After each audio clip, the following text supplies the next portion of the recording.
I keep it realer than real. Fuck all the critics and fuck how they feel. I'm getting money, it is what it is. They wanna know how I did what I did. Don't worry about why I do what I do, bitch, cause I ain't worried about you, bitch. Nah, I don't wanna be cool, bitch.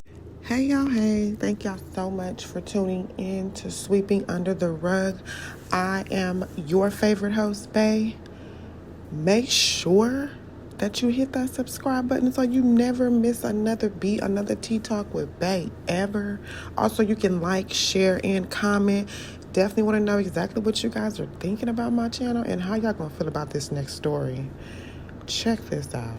So if you don't know, you are definitely about to find out. When it comes to these kids, they don't play. And anything that you do negatively towards their growth, towards their health, towards anything that has anything to do with the child that you were doing that is not appropriate, I want it all over everywhere. I want it to get some attention. Because this is sweeping under the rug, okay? What we do here is we sweep from under there. I want to give y'all information. Let y'all know, hey, let's not forget. Let's not sweep this under the rug. Because y'all know in certain families, y'all know how it get. Certain families, y'all will sweep anything under the rug. And then whenever shit hit the fan, now everybody crying and weeping.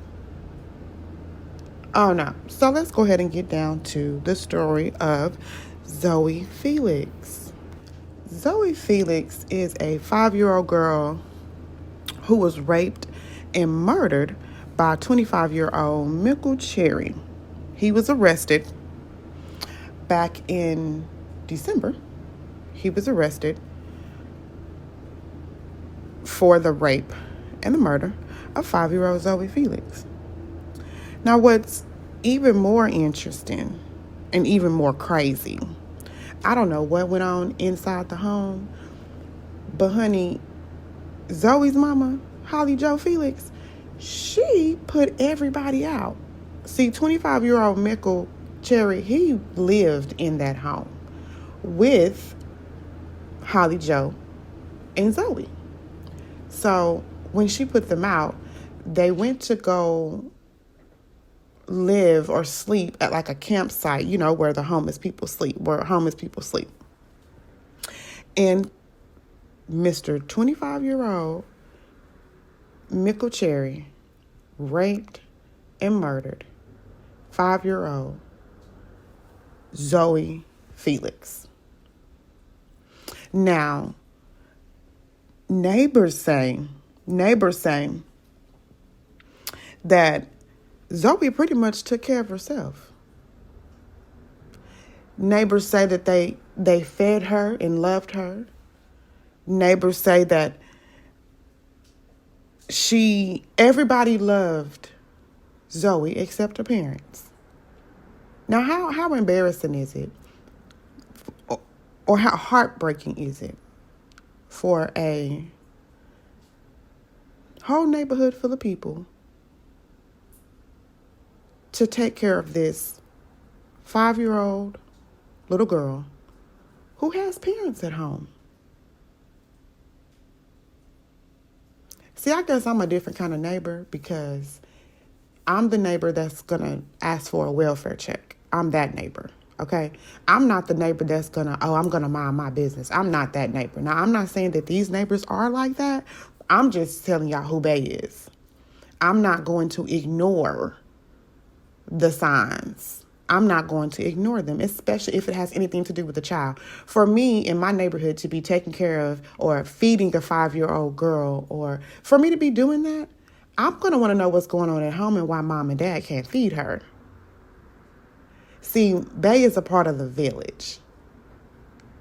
And I really commend those neighbors in that neighborhood for even, taking the time out to feed this young girl, to make sure she was okay when she was outside, for them to say, oh, she pretty much takes care of herself. Everybody loved her except her parents. Now, Cherry's being held on a $2 million bond. A $2 million bond. First of all, He don't even look like he got $2 million. He don't look like he know anybody with that kind of money. He don't look like, baby, you ain't going nowhere. You gonna sit there. You gonna sit there. At least I want to say you're gonna sit there. That's what I want to say. He's gonna sit there. My thought process is, what were the neighbors really doing? Because why didn't anybody call to get a welfare check over there when y'all were done taking care of her and feeding her and all that? Why didn't anybody go and, hey, let me get on the phone with the police and get a welfare check going on over there? Why didn't anybody pick up the phone and call social services or something? Call CPS or something?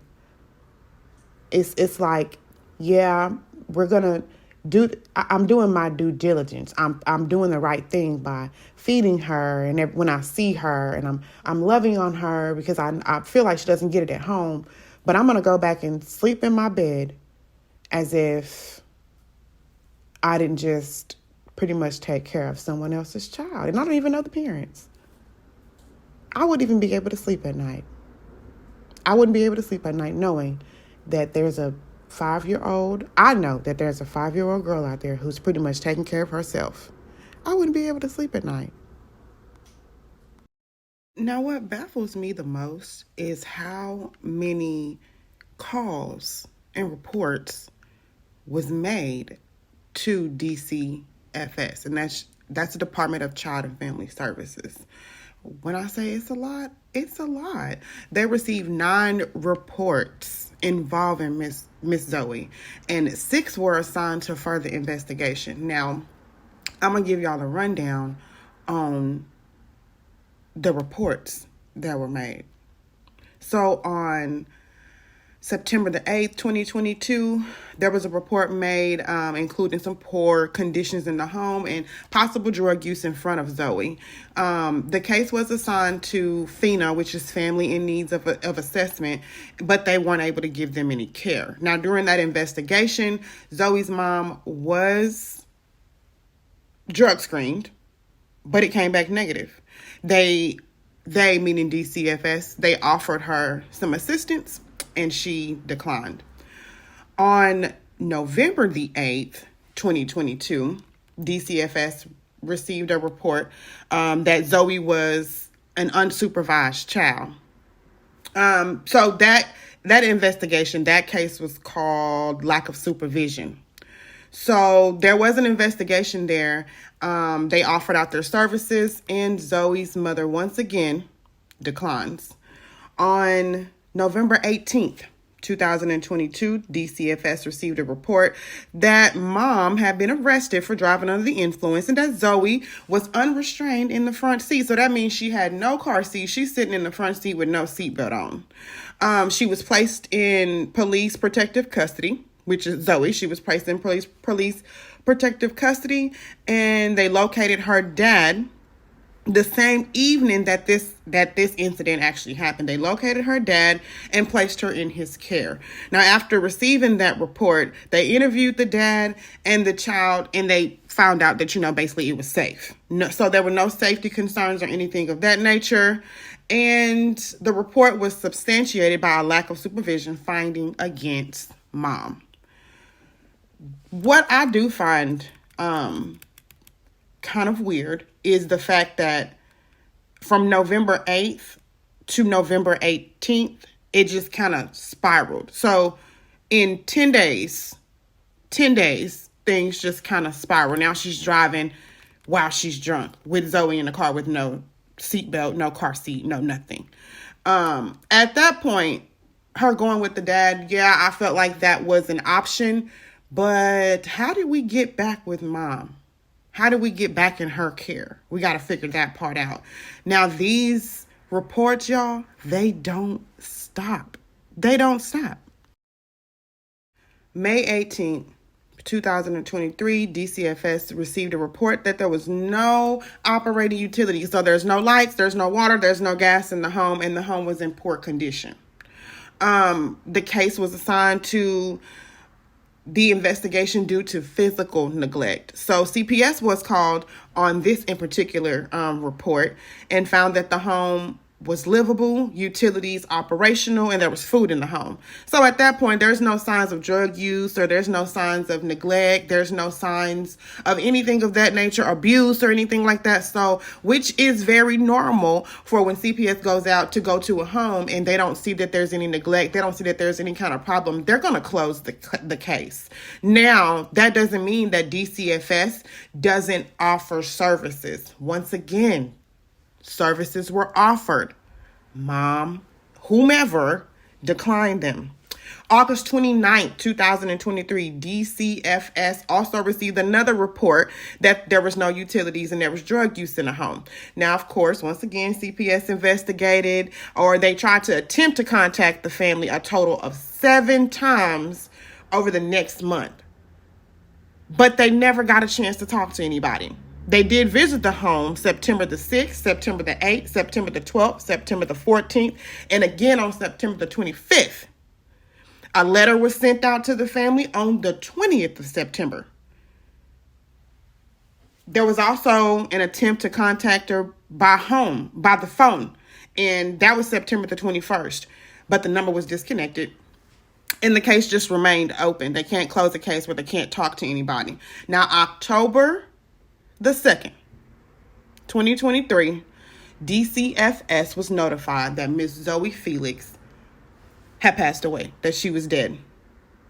And as a result of them being notified of that, DCFS was assigned to the case, and it was for physical and sexual abuse in the death of Miss Zoey Felix. I will say that I do commend the people in the neighborhood for making these reports. Because what I have seen and I have noticed being in this field is that if there are no reports of abuse, if it's not in black and white, then it did not happen. So when it comes down to these kids being mistreated, when it comes down to these kids being neglected and abused, when it comes down to that, if there's no report made to the Department of Child and Family Services, there's not much that really can happen because reporting something is merely voluntary. Now, because you reported it, they do have to go out and do their own investigation and things like that. But if they find that there's nothing going on, or they don't feel like there's anything going on, or any kind of neglect or anything, then the case is closed. They don't really pry anymore into the family's life. What I don't understand is how can we have so many reports, so many times that there were phone calls made, so many letters sent out to the home, and the result was that she ended up raped and murdered by a man that even lived in her home. So it kind of does make me wonder, what were the actual findings when CPS went to the home? What did you guys see? How did they happen to get it all together so that they wouldn't have a case? Now there's a case, and it's even bigger than any other case that they reported. So I will say that I'm happy that they did make the reports. I'm not happy with the fact that nothing was actually done when these reports were made. And the result of nothing being done was Miss Zoey Felix's death. A 5-year-old raped and murdered by a 25-year-old man. I'm just not understanding that. And like I said, y'all know, if y'all know me, y'all know I do not play about the kids. I want the world to know what you did. I want the universe to know what you did. And I want your karma to come back. I do. And I want justice for Miss Zoey Felix. What is the point in just him going to jail by himself? Because, Mom, you neglected her too at one point. And I just really wonder what the dad feels and how he feels about all of this, because one minute my child is alive, and the next minute I'm getting a phone call saying that she is dead. Now, we still don't know how Miss Zoey got back into Mom's care after being in Dad's care. I mean, what is there to do? What is there to do? The only people who know the truth is Mom, Mickel Cherry, Zoey, and God. Hopefully the DA and everybody can get down to what really happened, how it really happened, and who and what failed Miss Zoey Felix. Thank y'all so much for tuning in to Sweeping Under the Rug with Bae. Just so you don't miss another episode, another Tea Talk with Bae, make sure you hit the subscribe button, like, share with your friends, and comment. Thank y'all for tuning in. I'm gone. I keep it realer than real. Fuck all the critics and fuck how they feel. I'm getting money, it is what it is. They wanna know how I did what I did. Don't worry about why I do what I do.